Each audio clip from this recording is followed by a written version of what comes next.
El polvo se levantó antes que los gritos. Isabel oyó golpear la ventana. Luego los pasos en el corredor de piedra. Luego el silencio que era peor que cualquier sonido que su padre fuera capaz de hacer. Ese silencio particular que él usaba para reunir fuerzas, como quien toma aire antes de zambullirse. Ya estaba de pie. No había tiempo para pensar. Las manos se movieron solas. El vestido oscuro encima del camisón, las sandalias que encontró debajo de la cama sin mirar, y el pañuelo de encaje que estaba doblado en el cajón de arriba, el único que su madre le había dado antes de morir.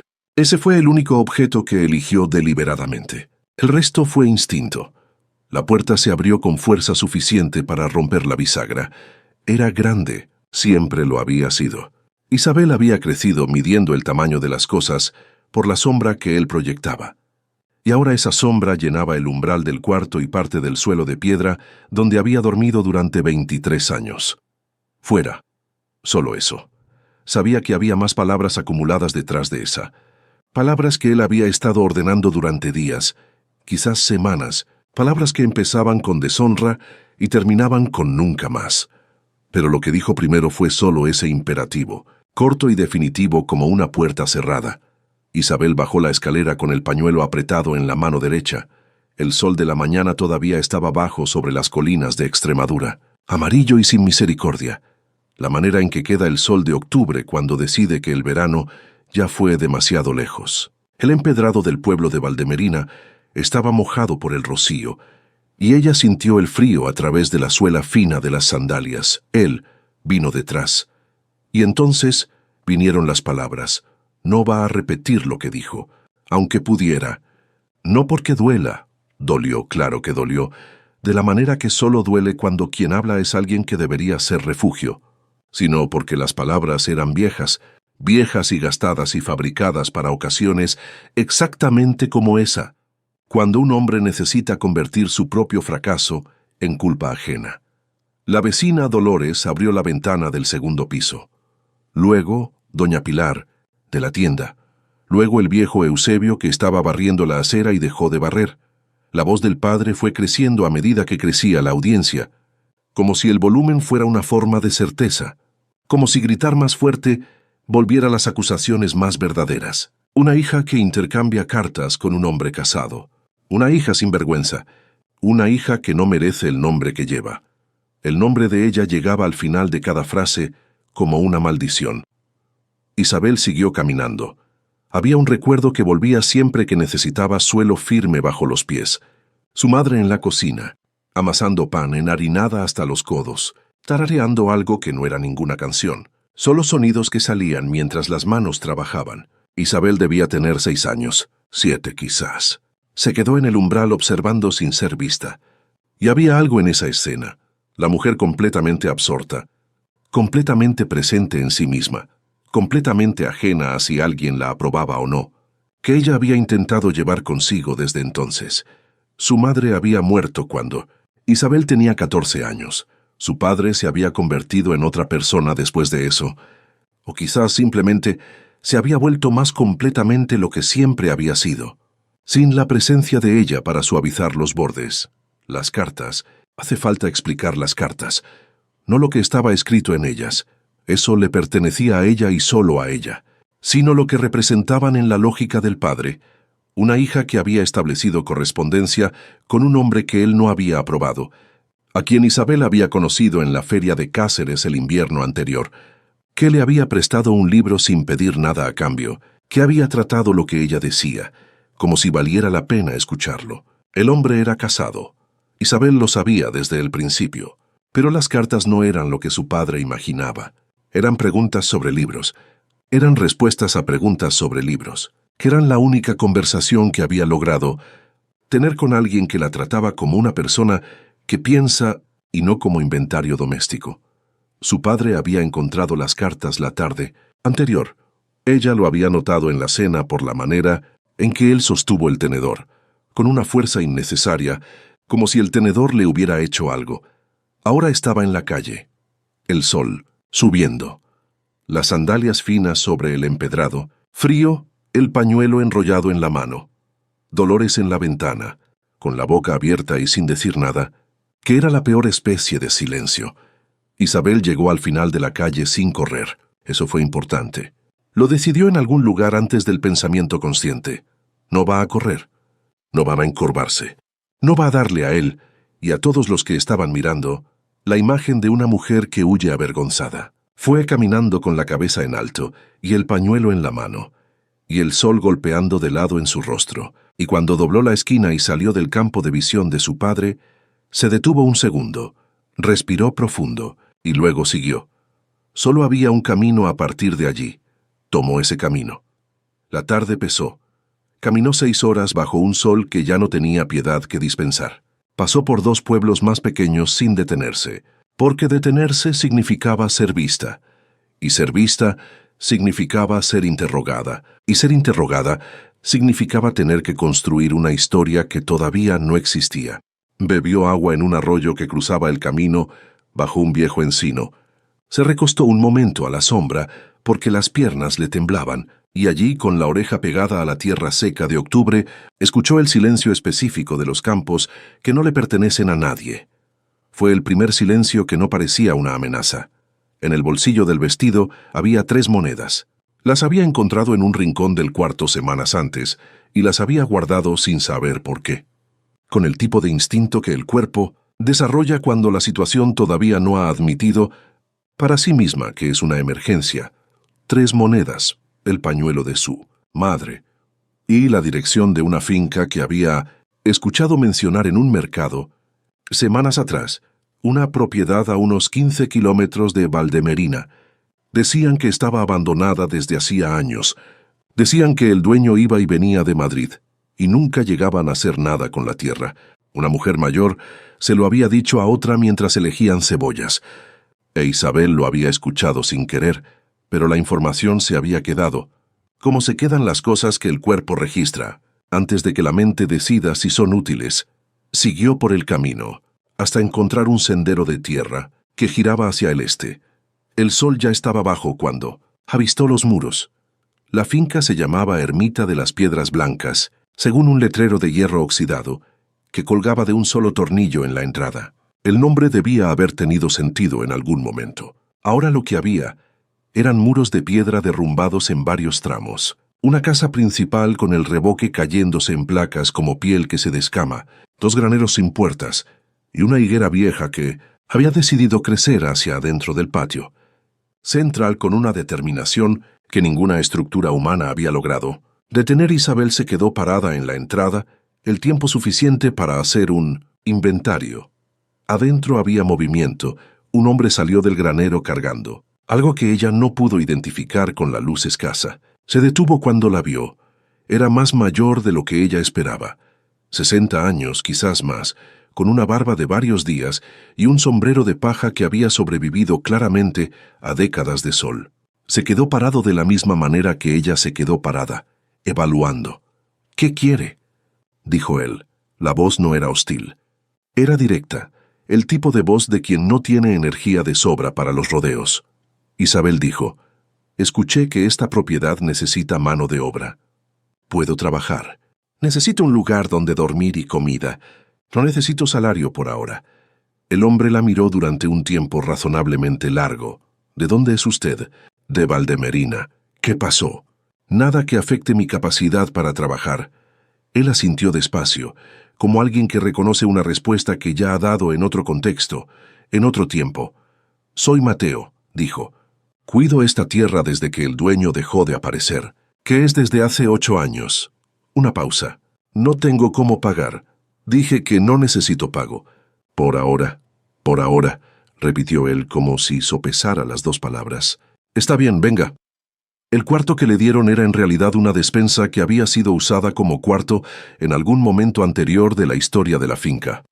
Tenía una ventana pequeña, un jergón de paja recostado contra la pared y un estante con frascos vacíos que olían a vinagre viejo. El techo estaba entero. Eso fue lo primero que verificó. El techo. Colocó el pañuelo doblado sobre el estante, junto a los frascos, y luego lo miró un segundo antes de recostarse. La primera semana fue un inventario de ruinas. Mateo no era un hombre de explicaciones largas. Mostraba las cosas una vez, y daba por sentado que ella había entendido. Eso a Isabel le parecía justo. Lo que había que entender era concreto. La bomba de agua que necesitaba cebarse de una manera específica para funcionar. El granero donde estaban las herramientas que todavía servían separadas de las que no servían. El gallinero que había sobrevivido con 6 gallinas que Mateo había mantenido vivas a fuerza de terquedad. La huerta pequeña del lado sur que producía tomates y cebollas y una cantidad sorprendente de pimientos que nadie había pedido. Y había problemas, muchos problemas concretos y sin elegancia. El primer problema, las paredes internas de la casa. No era el tipo de problema que un hombre solo ve. Mateo había vivido años en la ermita de las Piedras Blancas sin notar lo que Isabel notó la segunda mañana, cuando entró a la cocina de la casa principal para encender el fogón y sintió el frío atravesar las paredes como si no existieran. Pasó la mano sobre el revoque y vino junto con ella, en pedazos que se desmoronaban como pan viejo. Debajo, la piedra estaba expuesta en tramos largos, y entre las piedras el mortero había secado tanto que en algunos puntos había simplemente desaparecido, dejando grietas por donde el viento de octubre entraba sin pedir permiso. Mateo, cuando ella se lo mostró, miró con la expresión de quien ve algo que siempre estuvo ahí, pero que sus ojos habían aprendido a ignorar. «Está así desde hace años», dijo. «En invierno pongo una manta en la ventana. Una manta en la ventana no resuelve el frío que entra por las paredes. Nunca me mató». Isabel no respondió. Volvió al patio y se puso a pensar.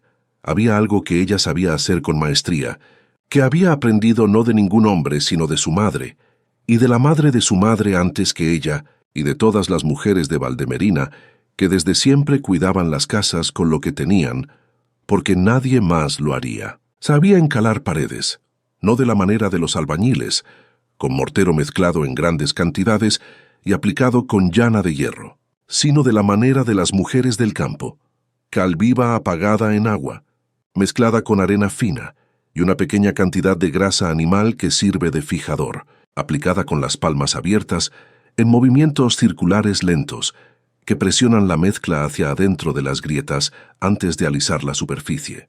Era un trabajo lento. Necesitaba paciencia para esperar que cada capa secara antes de aplicar la siguiente. Necesitaba ojo calibrado para percibir dónde la pared respiraba y dónde estaba muerta.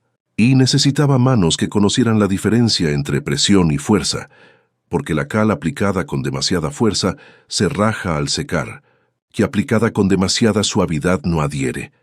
Los hombres que Isabel había visto revocar paredes usaban instrumentos. Las mujeres que había visto encalar paredes usaban las manos. Y había una diferencia en el resultado que era visible para quien supiera mirar. La pared encalada con las manos quedaba viva de una manera que la pared revocada con instrumento no quedaba, con irregularidades sutiles que capturaban la luz de maneras distintas a lo largo del día. Le explicó a Mateo lo que necesitaba: cal, arena y una lata de grasa de cerdo que había en el granero y que no se estaba usando para nada. Él la escuchó. «Eso funciona», dijo. «Mi madre encaló la cocina de nuestra casa 3 veces con ese método. Duró décadas». Mateo fue a buscar la cal sin más preguntas. El trabajo llevó 4 semanas completas, porque las paredes de la casa principal eran muchas y el proceso no admitía prisa. Isabel comenzó por el cuarto donde dormía, no por comodidad propia, sino por estrategia. Si el método fallaba, mejor que fallara donde solo ella sintiera las consecuencias. Pero no falló. La primera capa era la más importante y la más ingrata. Mezclaba la cal con agua y arena en una palangana de barro. Amasaba hasta obtener la consistencia de una masa de pan densa. Luego agregaba una cucharada de grasa y amasaba más. El olor era fuerte, cal y grasa animal, y algo que no tenía nombre, pero que era el olor del trabajo de mujer acumulado a lo largo de generaciones. Luego abría las palmas sobre la pared y empezaba. Los movimientos eran circulares, como había visto hacer a su madre.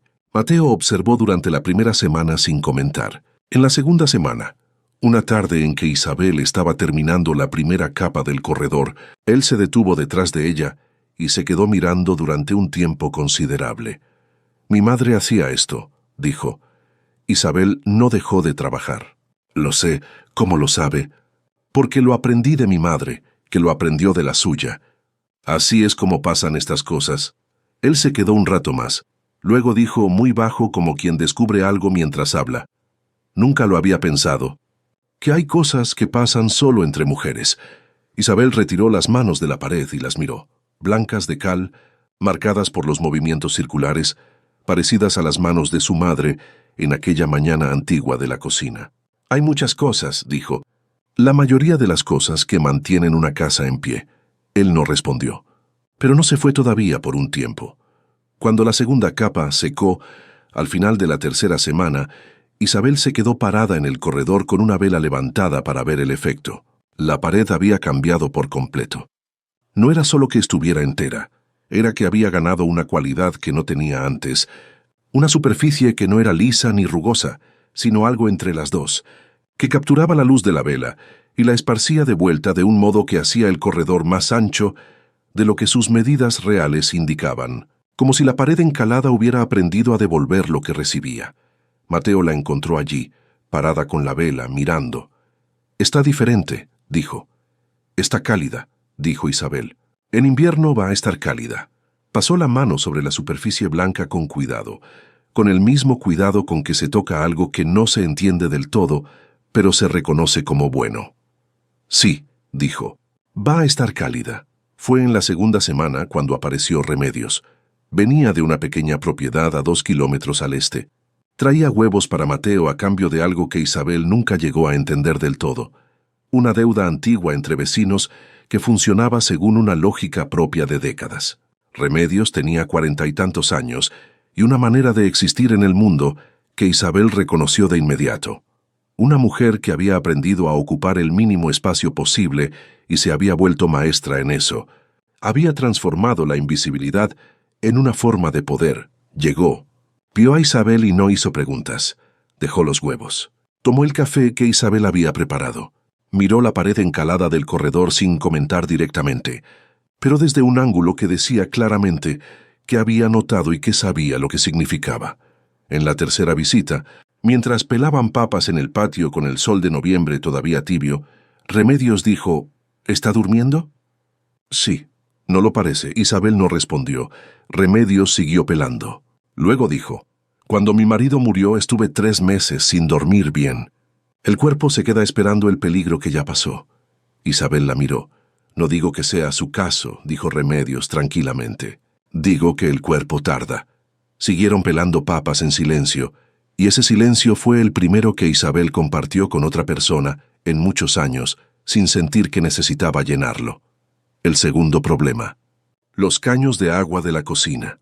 La bomba funcionaba, pero el sistema de tuberías que debía llevar el agua del pozo hasta la pileta de la cocina había cedido en algún punto enterrado bajo el suelo de piedra del corredor. Mateo lo sabía desde hacía años. Había aprendido a convivir con el inconveniente de buscar agua en la bomba del patio, con un balde, cada vez que lo necesitaba, lo que multiplicaba por 3 o 4 el tiempo de cualquier tarea de cocina, y volvía el trabajo de adentro permanentemente dependiente del trabajo de afuera.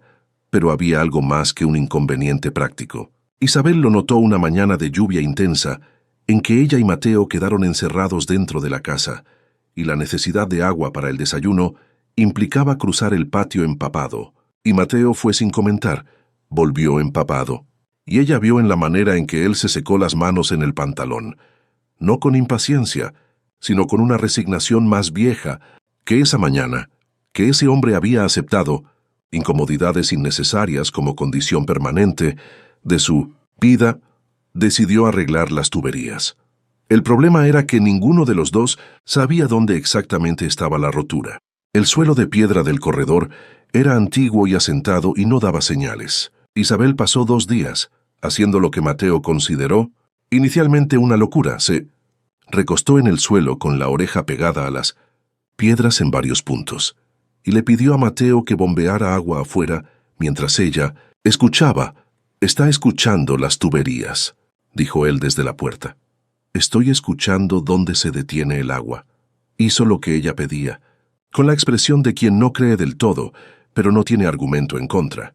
Fue en el cuarto tramo del corredor donde el sonido cambió, de un flujo continuo apagado a un borboteo irregular que luego se volvía silencio. Isabel marcó el punto con un trozo de carbón en el suelo. «Es aquí», dijo. Ella y Mateo trabajaron 2 días enteros con palancas improvisadas de madera y pedazos de hierro del granero, levantando una piedra por vez, deslizándolas hacia el costado con cuidado para no romperlas porque tendrían que volver a colocarse después. Debajo de las piedras había tierra húmeda y oscura, y en medio de esa tierra oscura había un caño de barro cocido. La sección rota era visible, una grieta larga desde donde la tierra de alrededor había absorbido agua durante tanto tiempo que estaba negra. La solución no era cambiar el caño, no había material para eso. Era repararlo con lo que había. Y lo que había era mortero nuevo, cal, y el conocimiento que Isabel había acumulado en las paredes. La mezcla debía aplicarse en capas finas sobre la grieta, envolviendo el caño como una venda envuelve un brazo, con paciencia suficiente para dejar secar cada capa antes de la siguiente. Al 5.º día después de la reparación, le pidió a Mateo que bombeara agua afuera. Se quedó parada junto a la pileta de la cocina, con las manos sobre la piedra fría. El agua apareció. Mateo entró por la puerta de la cocina y se quedó parado mirando el agua que corría. Isabel tenía las manos bajo el chorro. El agua estaba fría. «Perfectamente fría. Funcionó», dijo Mateo. «Funcionó», dijo ella. Había algo en la manera en que la palabra salió, no de sorpresa, no de alivio, sino de confirmación, que decía todo sobre lo que los dos habían aprendido a esperar del esfuerzo, cuando el esfuerzo es honesto. Mateo se quedó mirando el agua por más tiempo del necesario. Luego dijo, sin mirarla, «Mi mujer siempre quiso agua aquí. Esperó 16 años». Isabel retiró las manos del agua.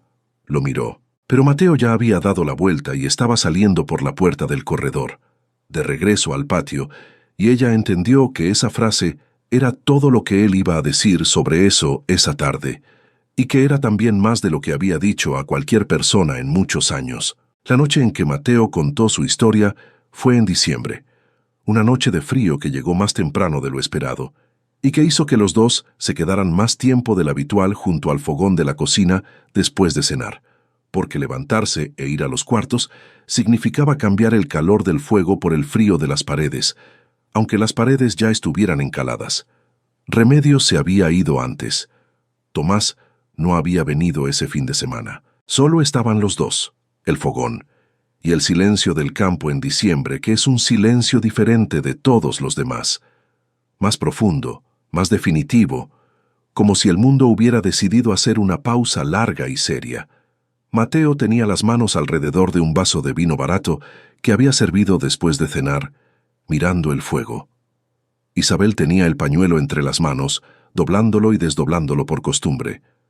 Fue él quien empezó, sin preámbulo, sin los movimientos preparatorios con que las personas suelen anunciar que van a contar algo difícil.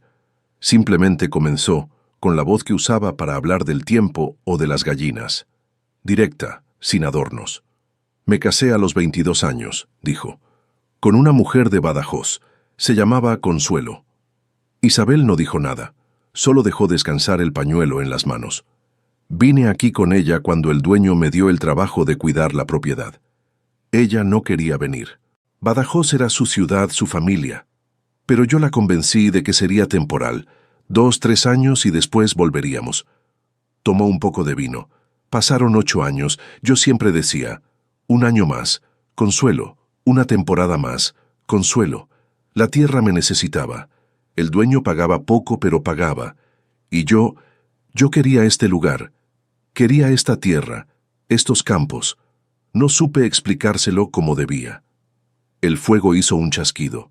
La leña era de encina, que arde despacio y con poca llama pero mucho calor, y ese calor era del tipo que se siente en los huesos más que en la piel. «Ella se enfermó», dijo Mateo, «no de una enfermedad que tenga nombre. Se fue poniendo triste de un modo que fue haciéndose más hondo cada invierno, como un pozo que se va vaciando. Yo lo veía y no sabía qué hacer. Los hombres de mi generación no saben qué hacer con la tristeza de una mujer. La tratan como capricho o como destino, y las dos formas son equivocadas. Pero yo no lo sabía entonces». Isabel estaba completamente quieta. Ella se fue en el 11º año. Volvió a Badajoz con la hija pequeña. Teníamos una hija, se llama Marta, que hoy debe tener 30 años y yo no sé dónde está. Consuelo dijo que yo había elegido la tierra. Dijo que ella había estado esperando que la eligiera a ella. Dijo esas palabras exactas y luego se fue con la niña. Silencio. ¿Y usted no fue detrás?, dijo Isabel. Mateo tardó en responder. Fui hasta el camino, dijo, y había en esa frase una geografía entera de cobardía y de amor mal formulado que no necesitaba más desarrollo. Fui hasta el camino y me detuve. Isabel no dijo que entendía, porque no era verdad que entendiera del todo. Dijo, ¿cuánto tiempo fue eso? 16 años. Y usted se quedó aquí. Me quedé aquí. Miró el fuego. Al principio porque no sabía qué otra cosa hacer, después porque fue quedando demasiado tarde para hacer algo distinto, y después porque se detuvo. Buscó la palabra con un cuidado que no era habitual en él. Porque la culpa es más fácil de cargar cuando uno está en el lugar donde la cometió. Cuando uno se va, ella viene igual, pero se queda sin dirección. Isabel miraba el lado de él que estaba iluminado por el fuego, la mitad derecha del rostro, la mano alrededor del vaso, el hombro arqueado por décadas de trabajo. «Debería intentar encontrar a Marta», dijo ella. «No va a querer verme». «Quizás no, pero usted no lo sabe». «Le tengo miedo a saberlo». «Yo también le tenía miedo a salir de casa», dijo Isabel. «El miedo no es la información, es solo el miedo». Él la miró entonces, de frente, con unos ojos oscuros y cansados, y más profundos de lo que ella había percibido antes, porque Mateo era un hombre que rara vez dejaba que lo miraran de frente. «Usted es muy joven para saber eso», dijo. «Me echaron de casa a los 23 años por haber leído libros y escrito cartas con alguien que me trató como persona. Si eso me da derecho a haber aprendido algo, aprendí eso». Mateo guardó silencio por un tiempo largo. Luego dijo muy bajo, «Lo siento mucho por lo que le hizo su padre». Era la primera vez que alguien le decía eso. No, qué pena, no así son las cosas, no el conjunto de evasiones con que las personas suelen responder a las injusticias que no tienen el valor de nombrar. Solo, lo siento mucho, directamente sin adornos, de la misma manera en que había empezado su historia. Isabel apretó el pañuelo con más fuerza. «Yo también», dijo, y era verdad de un modo que no había logrado formular antes, que había pérdida en eso, y que la pérdida no era solo de ella, sino de un padre que había elegido la rabia y la autoridad, y había perdido a una hija que, en otras circunstancias, habría sido capaz de una gran lealtad. Se quedaron un rato más en silencio junto al fuego.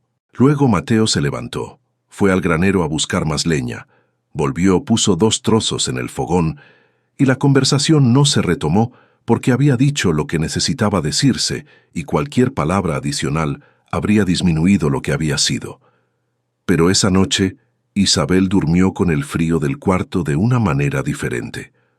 No como privación, sino como el peso justo de un día en que 2 personas habían sido, por un momento, completamente honestas la una con la otra.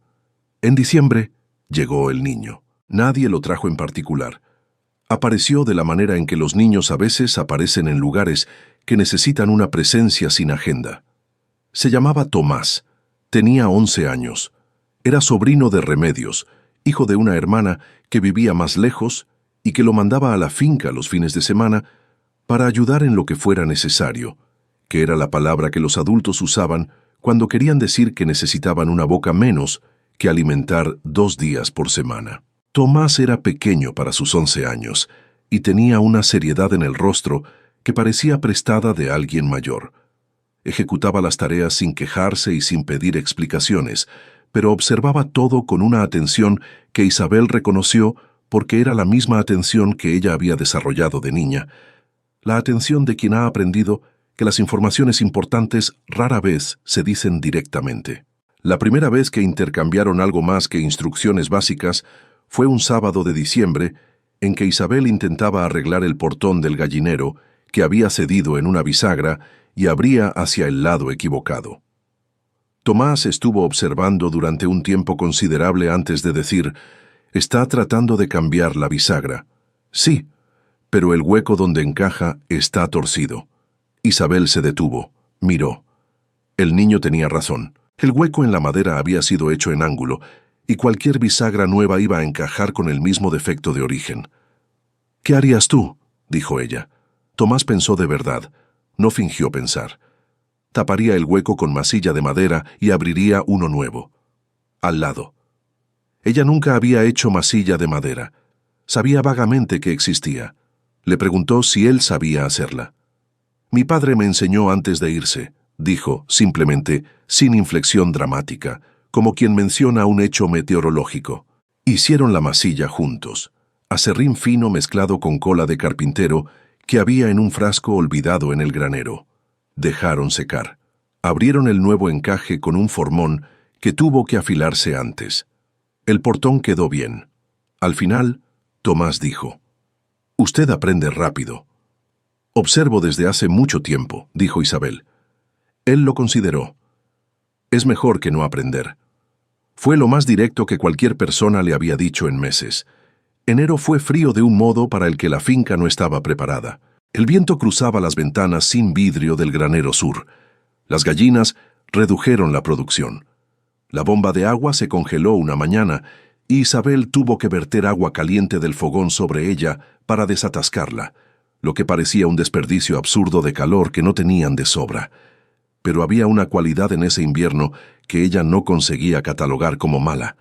Era la primera vez que el frío le pertenecía. El frío del cuarto de la infancia había sido siempre el frío del padre administrando el carbón, del padre decidiendo cuándo el fogón merecía encenderse, del padre distribuyendo calor y privación según una lógica de autoridad que no necesitaba justificarse. Este frío era diferente. Este frío ella podía combatirlo o no combatirlo, y la decisión era suya, y las consecuencias eran suyas, y eso lo volvía todo, incluidos los dedos entumecidos a las 6 de la mañana, fundamentalmente diferente. Remedios trajo una cobija extra en enero. La dejó sin decir que era para Isabel específicamente, simplemente la puso en el estante de la cocina y dijo que le sobraba en casa. Isabel la llevó al cuarto sin agradecer explícitamente, y esa fue la manera correcta de aceptarla porque Remedios había dado de la manera correcta, sin convertir la generosidad en una transacción que necesitara recibo. La cobija olía a lavanda seca. Isabel durmió mejor esa noche que en semanas. El tercer problema: el agua. En febrero, Mateo reveló con la economía de palabras de alguien que ha postergado esa conversación todo lo posible que el nivel del pozo principal estaba bajando. Había un segundo pozo al otro lado de la propiedad, tapado con una tapa de madera podrida que nunca había abierto, porque la historia que acompañaba a ese pozo era que se había secado décadas atrás. Isabel fue a verlo. El pozo tenía una tapa que se dio a la mitad cuando intentó levantarla, soltando un olor a tierra húmeda que era diferente al olor de tierra seca. Pensó que eso significaba algo. Usó una piedra atada a una cuerda para medir la profundidad, 22 palmos, y la piedra volvió con humedad. «No está seco», le dijo a Mateo. «Está tapado desde hace 30 años». Estaba tapado. Ahora puede que no esté seco. La discusión que siguió no fue exactamente una discusión. Mateo no levantaba la voz, no argumentaba por ego, argumentaba por cautela, que es algo muy distinto. El pozo viejo podía tener el agua contaminada. El trabajo de limpiarlo y volver a verificarlo era considerable. Los recursos eran escasos. Isabel dijo: «Si el agua del pozo viejo está buena, tenemos margen para cultivar más en verano. Si no está buena, no perdemos nada que no íbamos a perder de todas formas». Mateo se quedó mirando el pozo tapado durante un momento largo. «Usted piensa como hombre», dijo, y Isabel notó que en su boca eso no era un elogio disfrazado, sino una observación literal. Había dicho el máximo de respeto que su vocabulario le permitía, y el vocabulario había fallado y él no lo sabía. «Pienso como quien necesita agua», dijo ella. Tardaron 3 semanas en limpiar el pozo. Tomás ayudó los fines de semana, bajando en una cuerda para retirar el sedimento del fondo, porque era el más liviano y cabía mejor en el espacio. Isabel coordinaba desde arriba, sacando los baldes, midiendo la consistencia de lo que salía. Remedios pasó 2 veces durante el proceso y no comentó sobre el riesgo, que era la forma más alta de consideración que tenía para ofrecer. A finales de febrero, el agua probada en un vaso de vidrio contra la luz de la tarde salió clara. Mateo miró el vaso durante un momento. Bebió. Asintió. «Está buena», dijo. Isabel estaba recostada contra la pared del pozo, con la espalda doliéndole, y las manos sucias y el sol de febrero en el rostro, y no dijo nada, porque no había nada que decir que no disminuyera el momento. Marzo trajo las primeras flores en la higuera vieja del patio. Había un atardecer específico. Isabel lo recordaría de maneras distintas en los años siguientes, a veces como sueño, a veces como recuerdo con la nitidez de los sueños, en que estaba sentada en el borde del patio después del trabajo del día, con el pañuelo de su madre entre las manos. No estaba haciendo nada con él, solo lo tenía en las manos, doblándolo y desdoblándolo por costumbre, la textura del lino gastado que era el mapa de todas las veces que lo había doblado antes. Mateo cruzó el patio en dirección al granero. Se detuvo, la miró. No dijo nada. Ella no dijo nada.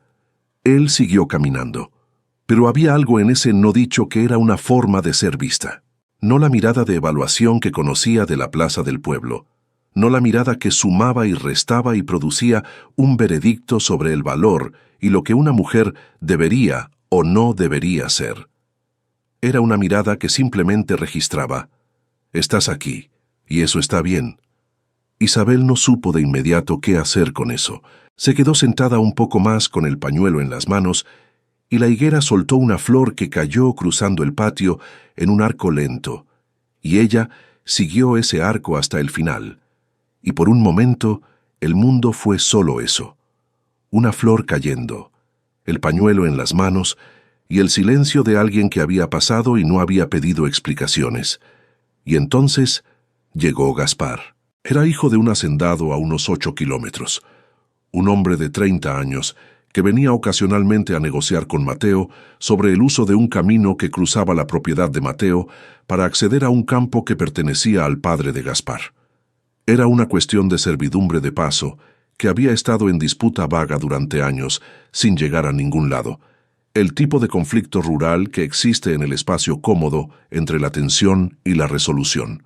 La primera vez que Gaspar vio a Isabel fue una mañana de marzo en que ella estaba en el corredor dando la segunda mano de cal a la única pared que todavía necesitaba atención. Él había entrado por la puerta principal sin avisar. Mateo estaba en el campo, y se detuvo en el corredor cuando la vio de espaldas, con los brazos levantados, las manos blancas de cal presionadas contra la piedra. «Disculpe», dijo. «No sabía que había alguien». Isabel no se sobresaltó. Dio la vuelta despacio con las manos todavía blancas. «Mateo está en el fondo». Gaspar no se fue de inmediato. Se quedó mirando la pared. «¿Usted hizo esto?» «Sí». «¿Todo este lado?» «Todo este lado». Había algo en la manera en que él miró la pared antes de mirarla a ella, con respeto genuino por algo que había sido hecho bien, no con la expresión de sorpresa condescendiente que un hombre usa cuando una mujer hace algo que no esperaba, que hizo que Isabel le prestara atención de un modo que no lo había hecho con las historias que había escuchado sobre él. Pero no dijo nada más, y él fue a buscar a Mateo. Gaspar volvió 3 veces ese mes. Cada vez tenía una razón diferente, que todos en la finca reconocían como pretexto, sin que nadie lo dijera en voz alta. En la tercera visita, Tomás estaba ayudando a Isabel con la reparación del portón del granero y observó a Gaspar acercarse con la expresión calculadora de un niño de 11 años que todavía no ha aprendido a fingir que no está analizando. Después de que Gaspar se fue, Tomás dijo: «Viene a hablar con usted, no con Mateo». «Lo sé». «¿No le cae bien? No lo conozco suficiente para tener opinión». Tomás reflexionó. «Mi tía Remedios dice que tiene buenas tierras, pero mal genio». «Su tía Remedios es una mujer de buen juicio». Tomás agarró una piedra grande. «Pero el mal genio a veces es solo miedo mal resuelto». «¿Su tía también dijo eso?» «No, eso lo dije yo». Lo que pasó entre Isabel y Gaspar a lo largo de la primavera no se pareció a ninguna de las historias que ella había escuchado sobre cómo un hombre y una mujer empiezan a importarle el uno al otro. No hubo confesiones a orillas del río. No hubo el lenguaje suave y deliberado del cortejo. Hubo, en cambio, roce. El roce específico de dos personas con opiniones formadas que con frecuencia discrepaban sobre cosas concretas y que, por alguna razón que ninguno de los dos lograba articular del todo, seguían apareciendo en el mismo espacio. Gaspar era directo de un modo que a veces era brutalidad disfrazada de honestidad y a veces era, de hecho, solo honestidad. Isabel empezó a aprender la diferencia, y la diferencia importaba porque era la diferencia entre un hombre que hablaba para herir y un hombre que hablaba porque no sabía hacer otra cosa, lo cual no es una excusa, pero sí una distinción que permite saber con qué se está lidiando. Hubo una conversación en abril, sentados en el muro que ella había reconstruido parcialmente, con la luz de la tarde tiñendo el campo de color cobre, en que él dijo: «¿Usted es de dónde?» «De Valdemerina». «¿Por qué se fue? ¿Por qué pregunta cosas que no le conciernen?» Gaspar guardó silencio un momento. Luego dijo: «Porque quiero saber, y soy más honesto que fingir que no quiero». Isabel lo consideró. «Me echaron», dijo. «Mi padre. Por una razón que era injusta. No hay más que decir sobre eso. Debió ser difícil. Está siendo menos difícil que quedarse habría sido». Él la miró con una expresión que ella todavía no sabía catalogar. No era lástima, no era admiración, era algo más cercano al reconocimiento de alguien que también había elegido, en algún momento, lo más difícil por saber que lo más fácil era insoportable. «Bien», dijo, y se quedó ahí. Pero hubo un día en particular, y ese fue el día que Isabel guardó de una manera diferente a los demás, en un lugar más profundo, en que estaba reparando el muro en el lado este de la propiedad y resbaló en la piedra mojada por una lluvia que había caído de mañana. No fue una caída grave. La rodilla golpeó el suelo de tierra, el codo se raspó contra la piedra y ella se quedó allí un segundo recuperando el equilibrio. Gaspar estaba al otro lado del muro. Había llegado sin que ella lo notara. Venía desde el campo de su padre, por el camino de servidumbre que finalmente había sido formalizado en una negociación en la que Isabel había tenido participación indirecta al sugerirle a Mateo los términos que eran justos. Ella ya estaba levantándose cuando él saltó el muro. No saltó de manera dramática. Saltó como se salta un muro bajo cuando alguien ha caído del otro lado y uno está más cerca de lo que sería apropiado para no ir. Llegó a su lado, se agachó, miró el codo. Se raspó hondo, dijo. «Estoy bien». «No está bien». Fue hasta su zona de trabajo. Había una mochila colgada de un poste cercano y volvió con un trapo limpio que usaba para limpiar las herramientas. Lo dobló. Sostuvo el codo de Isabel con una mano y pasó el trapo por la raspadura con la otra. Ella no dijo nada. No porque el gesto la desarmara del todo, aunque la desarmó, sino porque había algo en ese contacto específico que ella intentaba entender mientras sucedía. La mano de él en su codo no tenía la tensión de una posesión ni la ligereza de la indiferencia. Tenía la presión exacta de alguien que está prestando atención a lo que hacen sus manos, que está verificando si duele antes de aplicar presión, que está, en alguna medida profunda, cuidando. Isabel había sido tocada por manos que exigían y por manos que inspeccionaban y por manos que eran indiferentes. No sabía hasta ese momento cómo reconocería el tacto de una mano que cuida, pero lo reconoció. «Va a cicatrizar en 2 días», dijo Gaspar, sin soltar el codo de inmediato. «Lo sé». «Usted siempre sabe todo». «No, pero eso sí». Él la miró entonces desde una distancia, que era menor que las distancias anteriores entre ellos, y había algo en sus ojos que era diferente de todas las veces anteriores. No la evaluación de alguien que está calculando, sino la expresión de alguien que ha dejado de calcular y simplemente está mirando. «¿Por qué se queda aquí?», dijo, pero no era la pregunta que parecía. No era «¿por qué esta finca?», «¿por qué este trabajo?». Era una pregunta más fundamental, sobre qué la mantenía en ese mundo específico de piedra y cal y campo abierto, cuando claramente había venido de otro lugar. Isabel pensó en su madre en la cocina, pensó en las paredes blancas del corredor, pensó en el agua corriendo por la pileta por primera vez en años. «Porque estoy construyendo algo», dijo. Gaspar se quedó con eso. Luego, ¿y cuándo termina de construir? No sé si termina. Él asintió despacio. Soltó el codo. Dobló el trapo y lo guardó. Mañana voy a Mérida, dijo en un cambio de tema, que no era cambio de tema. ¿Necesita algo? Era la primera vez que alguien le preguntaba si necesitaba algo sin que hubiera ninguna transacción implícita. Ningún favor pendiente, ninguna obligación de origen, ninguna expectativa visible en la forma de la pregunta. Ella se quedó un segundo con eso. Cal, dijo. Sí puede traer. Falta cal para la última pared. Cal, dijo él como si lo anotara mentalmente. Está bien. Y se fue por el muro, de regreso a su campo. Isabel se quedó parada con el codo raspado y el trapo ya guardado, y la pregunta de si necesitaba algo todavía resonando de un modo que no había esperado que resonara. Fue Remedios quien, un poco más tarde, le dijo a Isabel sin que le preguntara. Gaspar perdió a su madre cuando era joven y creció solo con un padre que no sabía ser padre.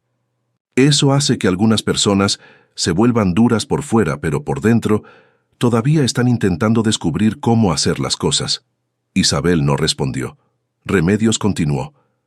No digo que deba prestarle atención. Digo que usted tiene buen juicio y yo confío en su juicio. Era la primera vez que alguien le decía eso. Se quedó con la frase mucho tiempo, de la manera en que uno se queda con los objetos que quiere examinar desde varios ángulos antes de guardarlos.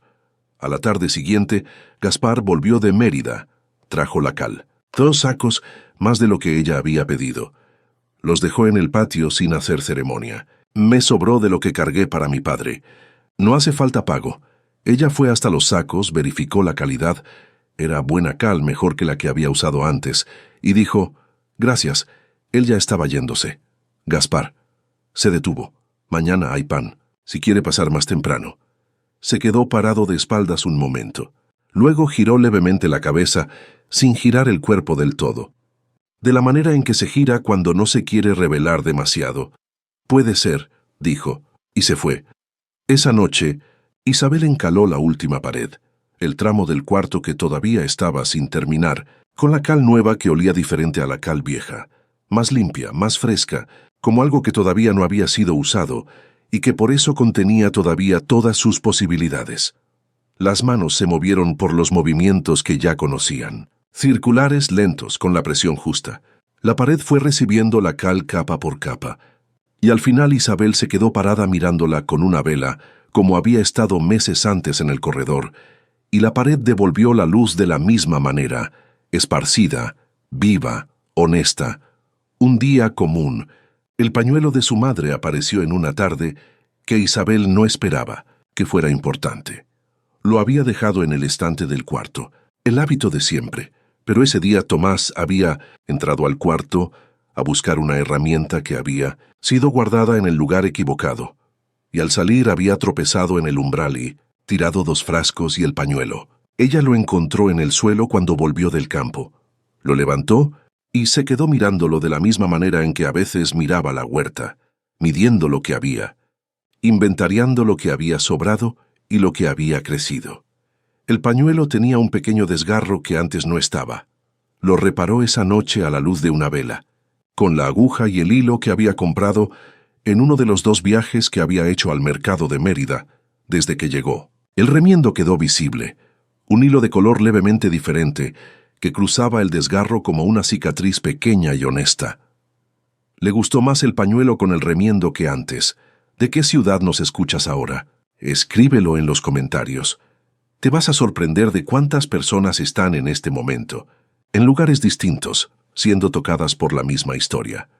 Y si esta historia llegó hasta ti de alguna manera, haznos un favor enorme. Deja tu like y suscríbete al canal. Es lo que mantiene estas historias llegando a quien las necesita. Volviendo a Isabel, a Remedios y a la ermita de las Piedras Blancas. La primavera llegó con la huerta renovada.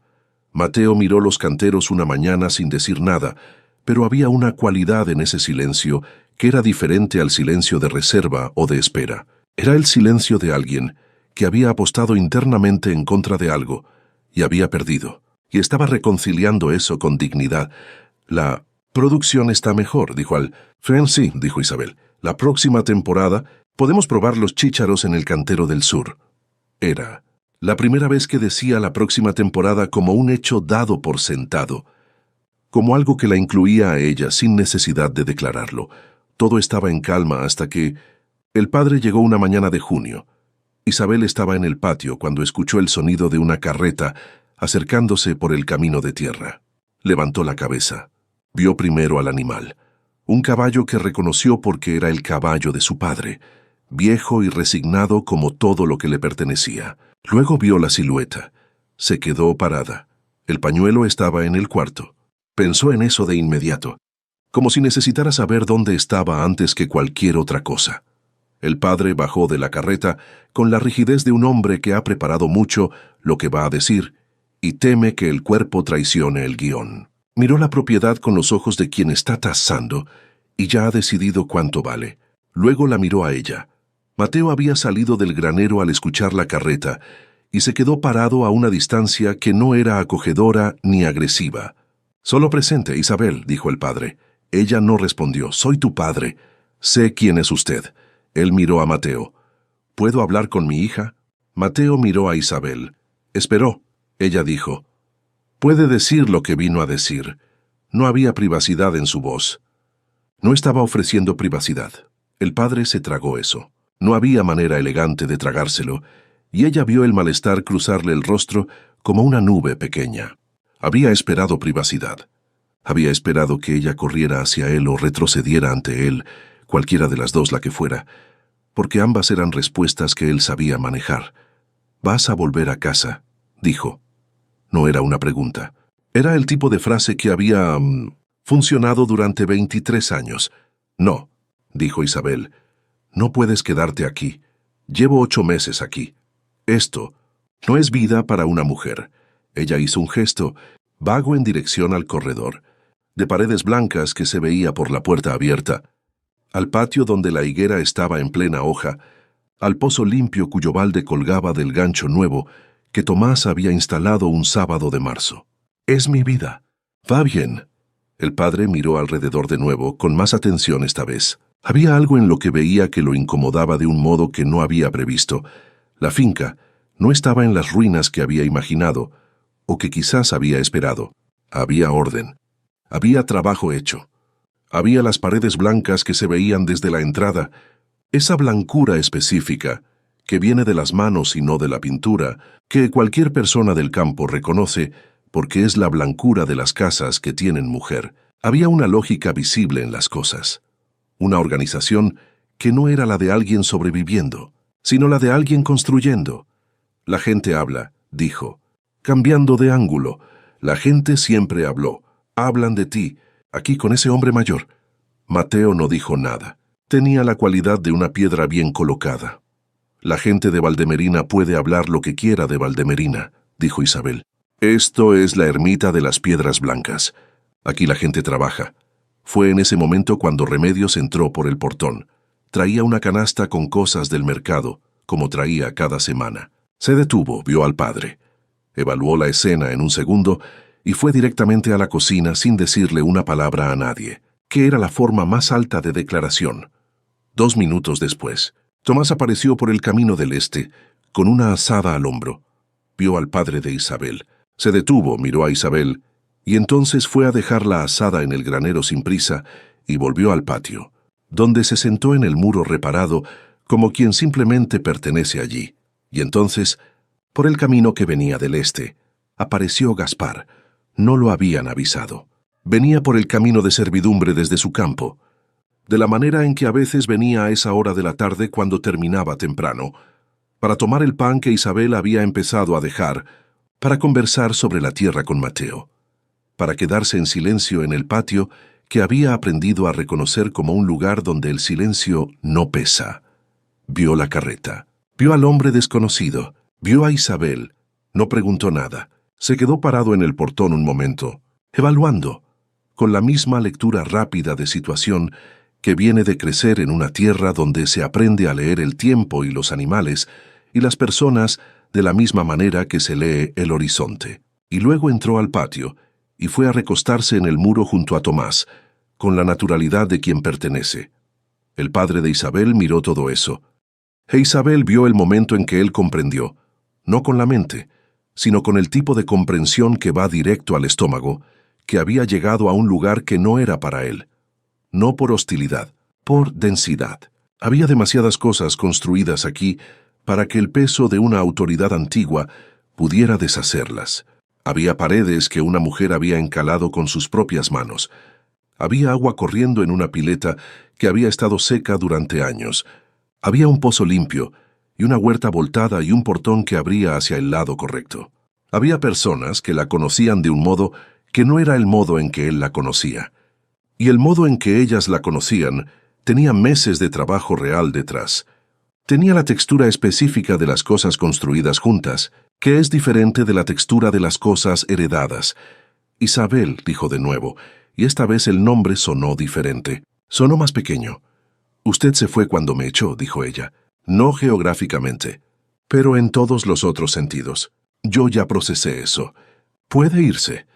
El padre se quedó un tiempo más que era innecesario. Luego volvió a la carreta. Subió con la misma rigidez con que había llegado.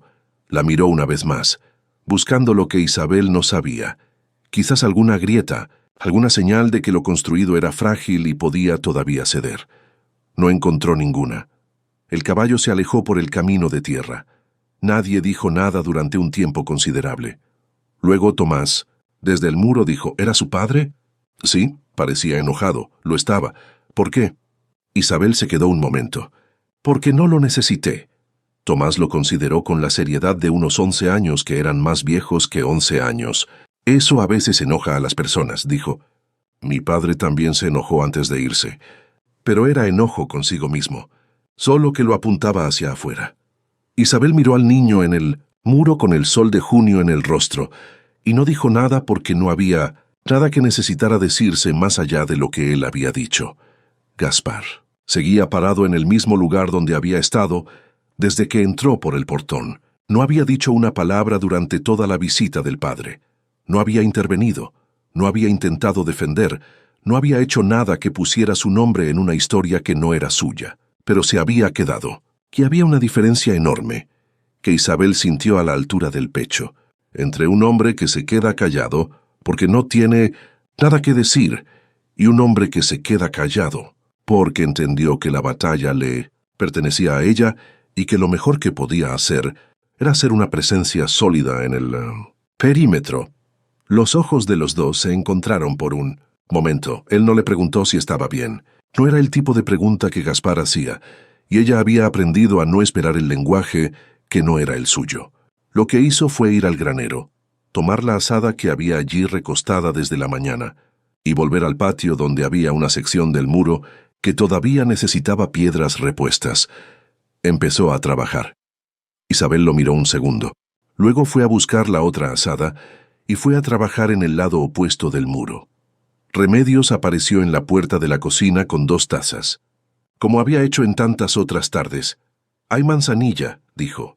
La tarde de ese día fue lenta de un modo que Isabel eligió, conscientemente por primera vez, dejar que fuera lenta. Fue al cuarto, tomó el pañuelo. Se quedó con él entre las manos un rato, mirando el remiendo que había hecho en mayo, el hilo de color levemente diferente cruzando el desgarro como una línea de tiempo, marcando el antes y el después sin separar la tela. Pensó en su madre en la cocina, enharinada hasta los codos, tarareando. Pensó en sí misma en esa cocina ahora, no enharinada porque todavía había mucho que hacer antes del pan, pero capaz de estar en sí misma, con la misma presencia que había reconocido y guardado desde los 6 años. Esa presencia que era ajena a la necesidad de aprobación. La diferencia era que ahora sabía el nombre de eso. Había también, en esa tarde, algo nuevo que tardó un tiempo en identificar, que era la ausencia de una tensión que había estado presente desde hacía tanto tiempo que había olvidado que era tensión, como cuando se deja de escuchar, un ruido que siempre estuvo ahí y solo se nota que desapareció, porque el silencio que queda es de una calidad diferente, la tensión de esperar que su padre llegara, de saber que había un pasado que podía aparecer y deshacer el presente. Él había llegado, se había ido, y el presente estaba intacto. No porque lo hubiera vencido. No había vencido nada. Simplemente se había quedado de pie en el lugar que había construido y el lugar se había quedado de pie con ella. Y eso había resultado ser suficiente. Dobló el pañuelo, volvió el remiendo hacia adentro y lo puso en el bolsillo del delantal. De mañana, en julio, Isabel cruzó el patio de la ermita de las Piedras Blancas con un balde de agua del Pozo Nuevo. Era temprano. El sol todavía no había pasado la línea de las colinas y la luz era de esa calidad de oro pálido que solo existe en los primeros 20 minutos de la mañana antes de que el calor tome el mando y vuelva todo más duro. El patio estaba mojado por el rocío. La higuera tenía frutos pequeños y verdes que en agosto estarían maduros. Cruzó del pozo a la cocina con el balde pesado en la mano derecha y el pañuelo doblado en el bolsillo del delantal, el remiendo vuelto hacia adentro. La puerta de la cocina estaba abierta, como quedaba todas las mañanas, desde que el calor de junio había llegado, y vuelto el aire de adentro más caliente que el aire de afuera, antes incluso de que saliera el sol. Por el vano de la puerta llegaba el olor del fogón encendido.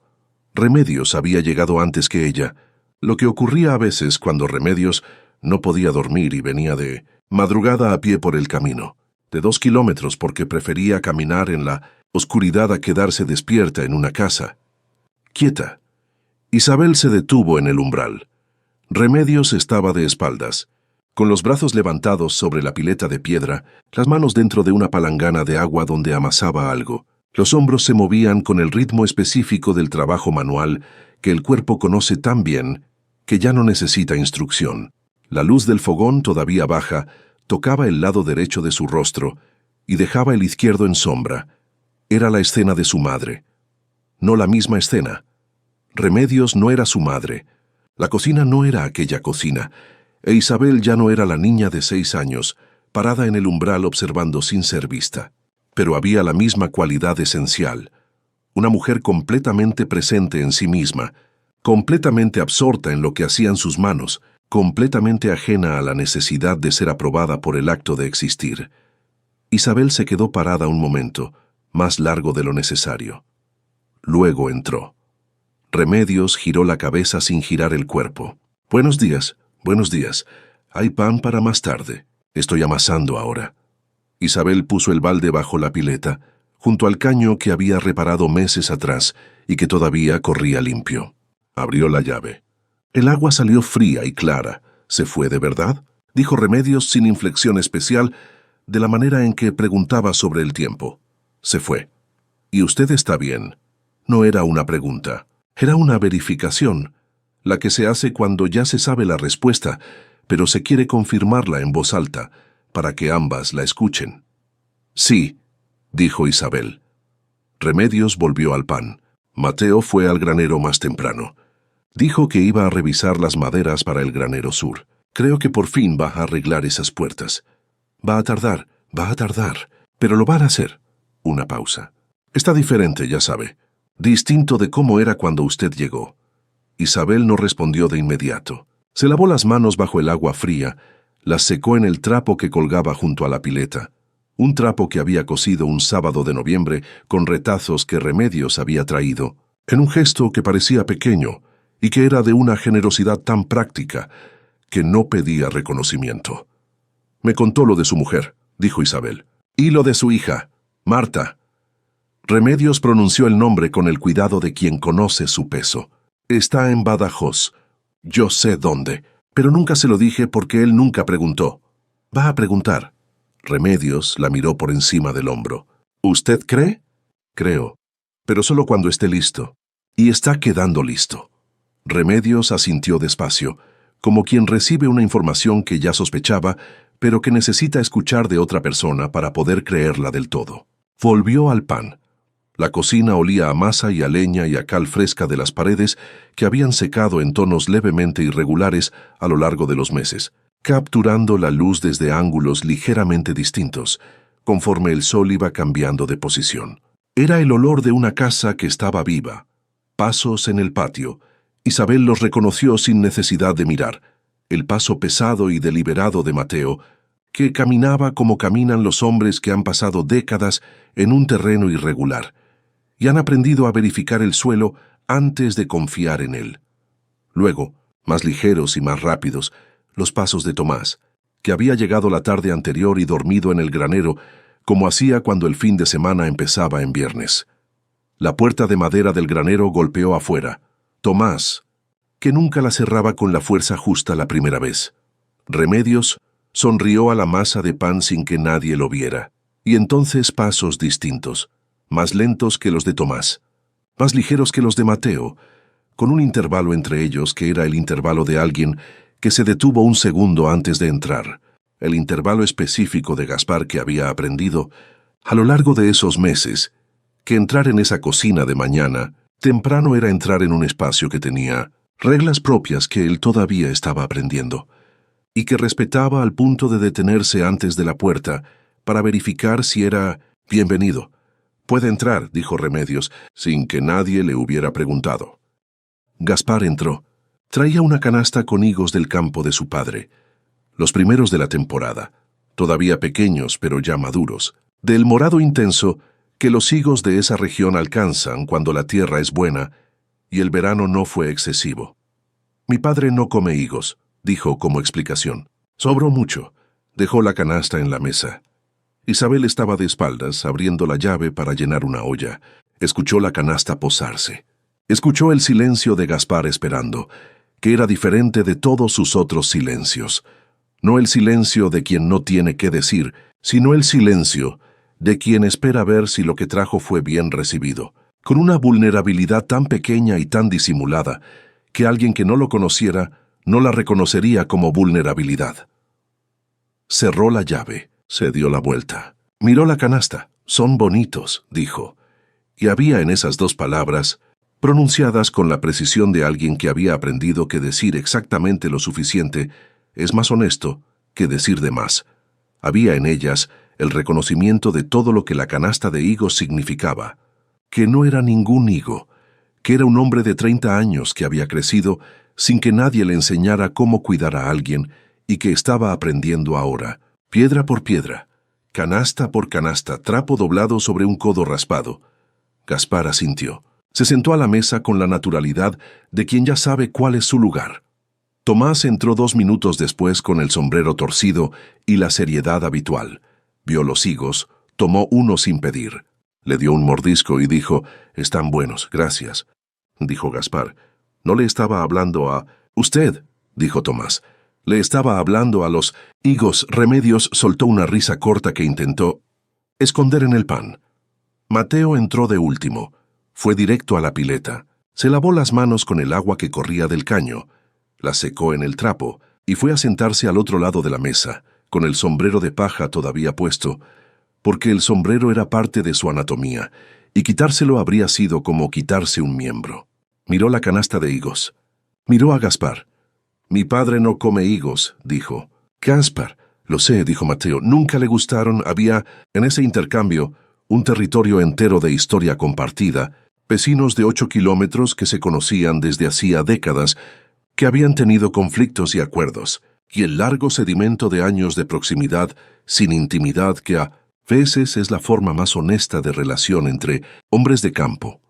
Isabel se quedó recostada en la pileta mirándolos a todos, Remedios y el pan, Mateo y el sombrero, Tomás y el higo, Gaspar y la canasta vacía que todavía no había retirado de la mesa, porque no había motivo para retirarla antes del momento justo. El sol había pasado la línea de las colinas y entraba ahora por la ventana de la cocina. La luz entraba por el vidrio y caía sobre la mesa de un modo que volvía visibles las texturas de todo. La masa del pan que Remedios estaba dando vuelta, la madera de la mesa gastada en patrones que eran el mapa de décadas de comidas, los higos en la canasta con la piel que brillaba levemente, las manos de Mateo abiertas sobre la superficie de la mesa, como siempre cuando estaba sentado, como si necesitara verificar que el suelo era firme, aunque estuviera sentado. Isabel sacó el pañuelo del bolsillo del delantal, no por ninguna razón específica, solo porque estaba ahí, y las manos sabían dónde estaba, y a veces el cuerpo busca lo que ancla antes de que la mente sepa que necesitaba un ancla. Lo dobló y desdobló una vez, despacio, con los pulgares pasando por el remiendo, el hilo de color levemente diferente que cruzaba el desgarro curado. y luego lo volvió a poner en el bolsillo. Había pan que hacer, agua que buscar, paredes que necesitaban otra mano de cal en el ala norte donde la humedad del invierno había dejado marcas, un granero con puertas que Mateo había decidido por fin arreglar y que iba a necesitar ayuda, higos que había que usar antes de que se ablandaran demasiado, y una tarde entera por delante, con esa calidad específica, de luz de julio que volvía a los campos de Extremadura color miel y cobre al mismo tiempo. Isabel fue a ayudar a Remedios con el pan. Las manos entraron en la masa con la presión justa, ni demasiado ni de menos. La presión que se aprende no por instrucción, sino por repetición, por error, por atención a lo que la masa devuelve cuando uno empuja y lo que retiene cuando uno jala. Y mientras amasaba, sin pensarlo activamente, volvió a aquella mañana de octubre en que había salido por el camino de Valdemerina con 3 monedas en el bolsillo y el pañuelo en la mano, y el sol golpeando, de lado en un rostro que todavía no sabía que estaba construyendo. El trayecto había sido el mismo, un cuerpo cruzando un espacio, con lo que cabía en las manos. El espacio había cambiado por completo. Lo que cabía en las manos ahora era diferente de lo que cabía antes, no porque hubiera más, sino porque había otra cosa. Había cal en los nudillos. Había el callo nuevo en la palma derecha, donde la cuerda del pozo había dejado marca. Había el remiendo en el pañuelo. Había el caño que corría y las paredes que calentaban, y el pan que estaba haciéndose en una cocina que olía a casa. Remedios dijo, sin levantar los ojos de la masa: «Está tarareando». Isabel se detuvo. No lo había notado. Remedios la miró con una expresión que era lo más cercano a una sonrisa que Remedios llegaba. No una sonrisa propiamente dicha, sino un aflojamiento alrededor de los ojos que en otro rostro habría sido sonrisa. «Sigue», dijo, e Isabel siguió. «Para ti, que llegaste hasta aquí y escuchaste esta historia entera. Quizás en algún punto dejó de ser sobre Isabel y empezó a ser sobre ti, sobre una expulsión que conoces bien, sea literal o no, sobre la mañana en que saliste de un lugar cargando menos de lo que merecías y más de lo que imaginabas, sobre el silencio de un camino que de pronto no lleva de regreso. Si eso es lo que estás viviendo ahora, quiero que sepas algo. Lo que Isabel construyó no era excepcional. Era humano. Era el resultado de aparecer todos los días en un lugar en ruinas y hacer lo que era posible ese día. No lo ideal, no lo suficiente para siempre, solo lo posible de ahora. Y a veces lo posible de ahora es solo pasar las manos sobre una pared fría y devolverle calor. Y a veces es limpiar un pozo que todos dijeron que estaba seco. Y a veces es simplemente quedarse sentada en el patio con el pañuelo en las manos y dejar que la luz de la tarde haga lo que la luz de la tarde hace. Si reconoces en esta historia algo que estás cargando, la humillación de ser descartada por quien debía sostenerte, el agotamiento de tener que probarte donde otros simplemente existen, la soledad de cruzar un camino sin saber qué hay del otro lado. Quiero que sepas que hay algo del otro lado, no perfecto, no sin remiendos. Pero existe la manzanilla que alguien trae sin que tengas que pedirla. Existe la canasta de higos de alguien que todavía está aprendiendo cómo cuidar, pero está aprendiendo. Existe el niño en el muro que dice la verdad con 11 años que valen 30. Existe el hombre mayor que un día, junto al fogón, te va a decir lo siento mucho por lo que te hicieron. Y esa frase va a ser la primera vez que alguien te lo diga, y va a llegar tarde, pero va a llegar, y va a ser suficiente. Y lo que vayas a construir no va a ser borrado por quien llegó demasiado tarde para reconocer tu valor. Eso ya está hecho. Ya estás cruzando el patio. Piensa en lo que ya construiste, no en lo que perdiste, no en lo que te quitaron, en lo que está en pie, aunque sea parcialmente, aunque esté remendado, aunque sea con un hilo de color diferente cruzando el desgarro. Eso es tuyo. Y a veces la señal de que llegaste no es ningún momento grande. Es una mañana común. Es pan haciéndose. Eres tú tarareando sin darte cuenta, y alguien diciéndote sigue y tú siguiendo. Es eso. Es exactamente eso. Esa fue la historia de Isabel. Puede que no recuerdes su nombre dentro de unos años, pero quizás recuerdes el pozo limpio, el pañuelo remendado, la pared blanca que devuelve la luz, el patio cruzado de adentro hacia adentro. A veces eso es lo que hace una historia. Deja una imagen que llevas contigo sin saber de dónde viene, hasta el día en que la necesitas. Gracias por estar aquí. Con cariño, Cuentos de Viuda.